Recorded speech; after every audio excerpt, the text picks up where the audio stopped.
Mengandalkan kasih sayang Presdir, wanita licik itu dengan angkuh menerobos masuk ke rumahnya untuk mendeklarasikan kedaulatan. Tapi ternyata salah mengenali orang. Dia malah mengira ibu kandung Presdir adalah istri sahnya, tak kusangka istri Pak Cheng Lu ternyata seorang wanita tua. Wanita ini mendadak menganggapku sebagai menantunya. Lihat baik-baik, ini 3 juta kalau kau tahu diri. Ambil uang ini dan tinggalkan Luo Chen Yu. Baru saat inilah sang ibu terkejut menyadari putranya menggunakan kakinya untuk memelihara wanita di luar demi membela menantunya. Ia pun memutuskan untuk bersandiwara, berpura-pura menjadi nyonya muda dan menunjukkan ekspresi sedih.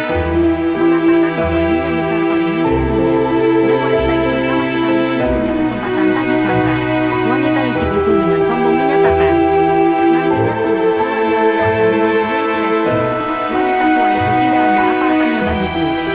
Dia langsung bertindak seolah-olah dialah nyonya rumah. Dengan angkuh memerintahkan pihak lain untuk pindah dalam 3 hari. Para pelayan yang mendengar keributan itu datang. Tetapi sang wanita diam-diam memberi isyarat padanya untuk tidak membongkar identitasnya. Setelah wanita licik itu pergi, barulah dia berbicara kepada kepala pelayan. 3 hari, bicaranya besar sekali. Kepala pelayan Lin, transfer 5 juta untuk Xiao Wan. Suruh dia pergi bersenang-senang untuk sementara waktu. Tidak perlu kembali. Aku akan memberinya pelajaran untuknya. Nona Segini, wanita licik yang sama sekali tidak tahu apa-apa, baru saja selesai memberi pelajaran pada istri sah, langsung berlari ke hadapan Presdir untuk mengadu. Presdir ini memang suka bersenang-senang. Siapapun yang bisa membuatnya senang, dia akan menganggap orang itu tulus. Maka, dia memanjakan wanita licik itu tanpa batas, melupakan jasa penyelamatan nyawa dan pengorbanan bertahun-tahun dari istrinya. Setiap hari hanya memikirkan cara untuk bercerai. Setelah menenangkan wanita licik itu, hari sudah larut malam. Saat dia mengendap hendak pulang, dia menemukan ibunya menunggunya di ruang tamu sepanjang malam. Anak durhaka yang penakut ini mulutnya masih keras, tapi kakinya sudah lemas, langsung berlutut di hadapan ibunya. Tanpa banyak bicara, sang ibu langsung memarahi putranya. Dengarkan baik-baik, Luan adalah menantu keluarga Wu yang kunikahkan secara sah adil. Lu adil apanya? Hal ini aku tegaskan di sini. Jika kau berani main-main lagi dengan wanita-wanita itu, aku akan mengusirmu bersama rumah kepunyanku. Mengerti tidak? Mengerti. Namun, nasihat ibunya sama sekali tidak dianggap serius oleh putranya. Mengandalkan statusnya sebagai satu-satunya pewaris keluarga Wu, dia merasa cepat atau lambat akan menjadi kepala keluarga keesokan harinya.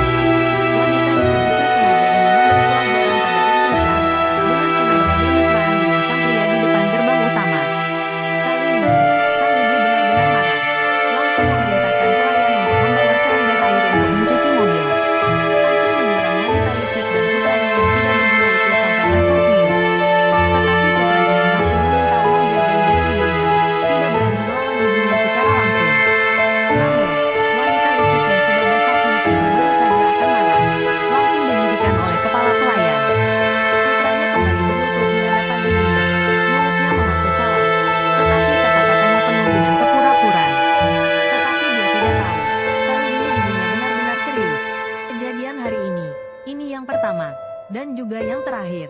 Mulai sekarang, jika aku melihat wanita itu lagi, aku tidak akan pernah memaafkanmu kemudian. Sang wanita langsung memerintahkan untuk mengusir wanita licik itu dari grup Luo. Mengetahui bahwa itu adalah perintah nyonya besar, wanita licik itu yakin bahwa istri sahnya yang menghasut di belakang. Dengan marah, dia kembali mencari masalah dengan sang ibu, dan sengaja memilih waktu saat Presdir pulang. Dia bersandiwara seolah-olah menjadi korban untuk membuktikan siapa cinta sejati Presdir. Namun, melihat kejadian itu, Presdir malah segera membantu ibunya berdiri, lalu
diusir dari keluarga Huo bersama Lin Wan.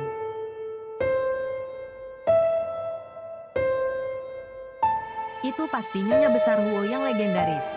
Aku harus memanfaatkan kesempatan ini untuk bertemu calon mertuaku.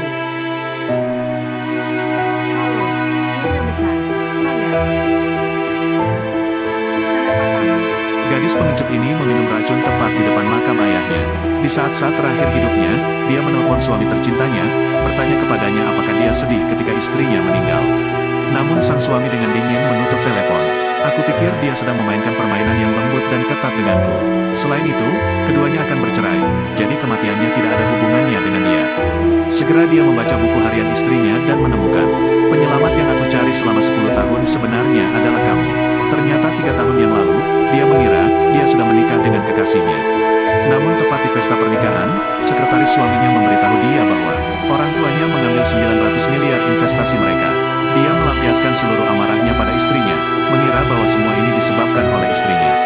Begitulah selama 3 tahun dia jarang pulang, tapi dia tidak pernah menyalahkannya, setiap kali dia melihat suaminya pulang.